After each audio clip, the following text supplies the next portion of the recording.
The party started at 8:30, but nobody could recall when the man arrived. The lady with the pink boa, quite extravagant for such an occasion, swore she saw him dancing.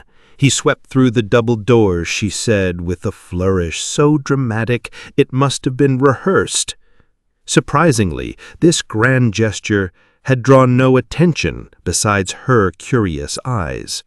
The lady with the pink boa had noticed other people at the party too, for she had a knack for noticing things, not the things most people paid attention to. No, her sharp eyes always found the unusual, the out of place. She had a penchant for details, the kind that slipped past others. Suppose a crooked cufflink, a smudge of lipstick on someone else's collar, or the faint clinking of keys as someone slipped quietly out the back door. She knew. They did not. The others were too oblivious. She was the kind of woman who lingered in cafes just a moment too long, her ears tilted toward hushed conversations. If the town had a secret, chances were she already knew it, or, at the very least, had spun a delightful version of her own. A little web weaver she was. At the beginning of the party, she had moved near the grand doors, a glass of champagne poised delicately between her fingers. The boa, as absurd as it was, suited her, pink against a black cocktail dress. Unlike the man, she screamed, "Notice me!" The lady with the pink boa had watched the guests arrive with the precision of a hawk, cataloging faces, outfits, and even the way they moved. Perhaps that's why she saw him first, the sweeping gesture as he entered, the way the crowd seemed to shift without ever looking his way. There was something odd about how he held himself, she'd thought later. Too casual for someone so deliberate, too unnoticed for someone so distinct. But she noticed, of course she did. That's what she was good at. Except she hadn't had a watch to mark the hour. A pity. However, she was questioned, so she replied. It was after the party when she was interviewed, something about stolen jewelry. He was sickly smooth. Sickly smooth? Was the man ill? No, not at all. He was unnatural, like an otherworldly creature trapped in a mortal body. It was the only phrase she could think of to describe him. He seemed to glide through the room, unnoticed, unremarkable, and then gone as if he'd never been there at all. The questioner sighed. "Well, thank you, madam." "No more questions?" "No, that will be all." The pendulum in the center ballroom went tick, tick, tick. The couple by the bar, Mr. and Miss Van der Rox, claimed to have seen him next.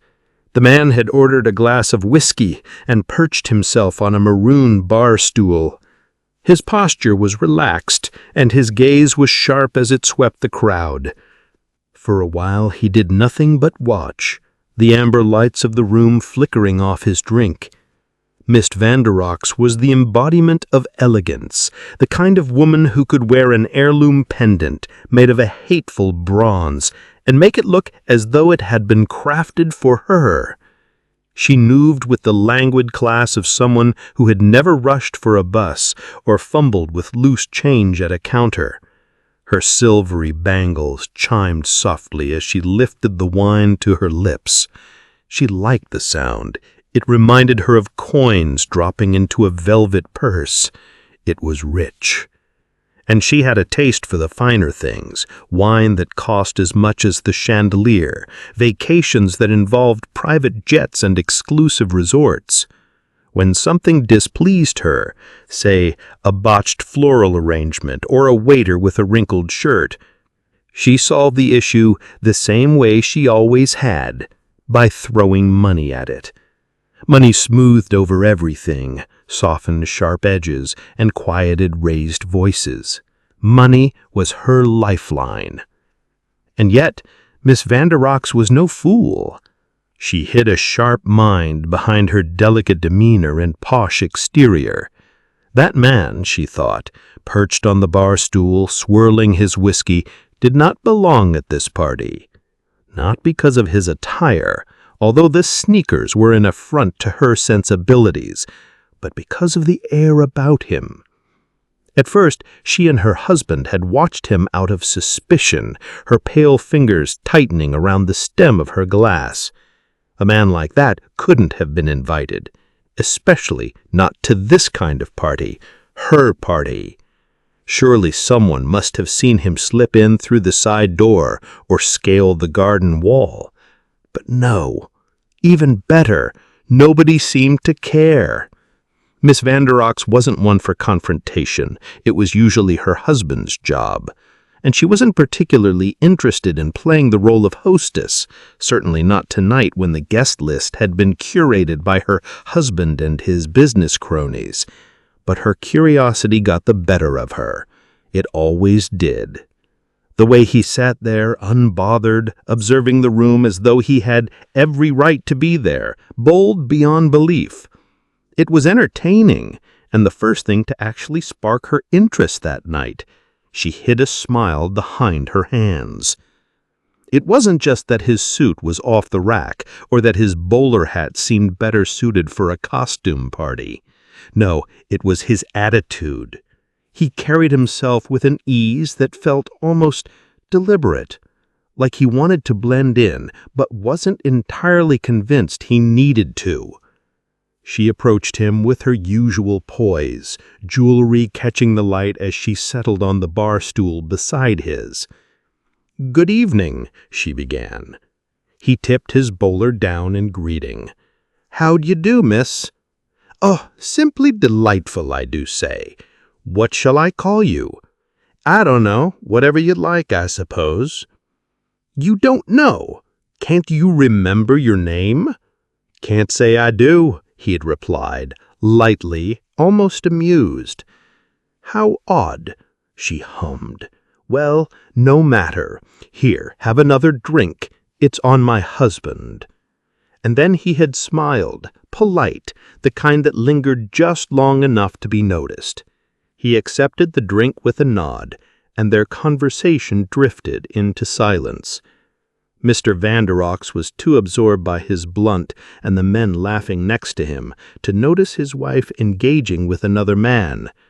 Or he simply did not care enough for the nameless man to acknowledge him conversing with her. And that was that. She returned to her place by the bar, her curiosity temporarily sated. Traitorously, her eyes wandered back to the man more than once. She didn't care how he got in. Oh, what fun! Let the man stay, she thought. Parties like these needed a little intrigue after all. Tick, tick, tick. The bartender polished the same glass for the third time, annoyance finally settling in his twitching eye. The hum of conversation filled the room, punctuated by the occasional burst of laughter or the chime of a toast. To him, it was background noise, a cacophony he'd heard 100 times before at 100 different parties. His gaze drifted to Miss Van der Rox and the man she had approached. A peculiar pair, he thought, his brow furrowing as he rubbed his mustache. She moved with her usual precision, a predator stalking prey, her bangles jangling faintly as if announcing her presence. She was the type who exuded control, her voice always a touch too crisp, her smile just sharp enough to remind you who held the reins. But the man didn't bow to her power. The bartender watched the exchange as he set the glass aside, pulling another from the rack. Miss Van der Rox leaned in, her posture calculated, her tone smooth as aged wine. She asked questions, probing for details like she was used to getting answers. The man, however, matched each ask with an almost childish nonchalance. Consistent with her character, Miss Van der Rox did not falter. She just hummed, thinking for a minute. Then she simply accepted his air of evasiveness and left him alone. Running his fingers over his mustache, the bartender poured another drink for a passing guest without looking. She's not used to this, he thought, watching her lose control of the situation. This man, whoever he was, had turned the tables, and for once she was the one struggling to keep up, though she didn't seem to mind much. And then there were the others. The other guests flit about, their jewels flashing in the light of the grand chandelier. Not one of them seemed to notice. They laughed too loudly, clinked glasses too carelessly, their faces flushed with alcohol and the warmth of their own self-importance. Not one of them had paused to wonder who the man was or why he was there. To them, he might as well have been a piece of furniture, just another part of the scenery for them to walk all over. The bartender smirked faintly as he handed a new glass of champagne to a lady draped in a pink boa. She hardly looked his way, eyes across the room already on her next target. She knew her. She was at every party he was at, gossiping in this corner, sharing secrets in the next. He sighed. They never notice, he thought, as he rubbed his mustache again. They're too busy with their games, their gossip, their little kingdoms. If a stranger wandered in, as long as he wasn't a pawn on the wrong side of the board, they wouldn't care. They were drunk on themselves, their judgment slipping out like loose coins, their eyes glassy with indulgence. The bartender's gaze returned to the man. He wasn't like the others, and not just because his suit was off the rack or his bowler hat was better suited to a vaudeville act. It was the way he carried himself, with a confidence that felt almost unnatural.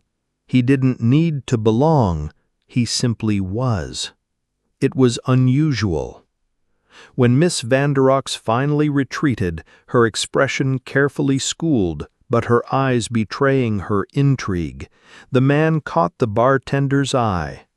He raised his glass, that polite, practiced smile still lingering on his lips. "Fine whiskey," he said. "Glad you enjoy it." The man set the glass down, still nearly full. "Busy night, ain't it?" "Always is at these kinds of events." "You'd be the one to know, always working these type of things." "Of course, comes with the job." The man stood, straightened his jacket, and gave a faint nod. "Good whiskey, good company," he said, tapping the counter. "Thank you for your time." And just like that, he was gone. The bartender watched him slip through the crowd, moving like a shadow, unnoticed and unremarkable. He glanced at the glass the man had left behind, untouched, except for the faintest smudge where his fingers had gripped it. Again, how unusual! He rubbed his mustache again, a frown tugging at the corners of his mouth. The man had been here, but it felt as though he hadn't, like he was a figment of his imagination, an idea given form and then just as quickly snatched away. The bartender turned back to the bar, pouring another drink for another careless guest. Again and again. As he did, he glanced around the room once more, half expecting to see the man leaning against the banister or perched on another stool. But the man was gone. And for the first time that evening, the bartender clearly heard the pendulum in the ballroom through the racket that hid it before. Tick, tick, tick. And still, nobody questioned why the man was there or who might have invited him. He moved as a shadow, there one moment, gone the next, leaving only faint impressions of his presence.